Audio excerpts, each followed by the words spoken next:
ఆడపిల్ల ఒక అయ్య చేతిని ఆసరా చేసుకుని బ్రతకవలసిందే కాని ఒక కుటుంబాన్ని నిలబెట్టవలసింది కాదు. అది మన సాంప్రదాయం కాదు శంకరం. మా సాంప్రదాయం, మా వంశ ప్రతిష్ట నీకేం తెలుసురా?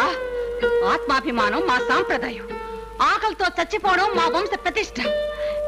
ఈ ఊరిని, ఆ కోవిల్ని నమ్ముకుని ఆకలితో మలమలమాడి చస్తామే కాని ఇలా పొట్టకూటి కోసం భ్రష్టమై ఆచారాలు వదులుకుని ఊళ్ళు పట్టుకుని తిరుగుతామనుకున్నావా? చాలా బాగుంది అక్కయ్య. అయినా ఆచారాల గురించి, సాంప్రదాయాల గురించి నాలాంటి వాడితో చెప్పి మాత్రం ప్రయోజనం ఏమిటి? ఉందా ఈ 200 ఉంచు.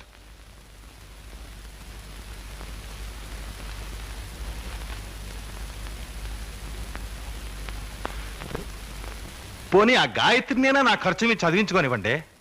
నాకేం చెప్పకురా.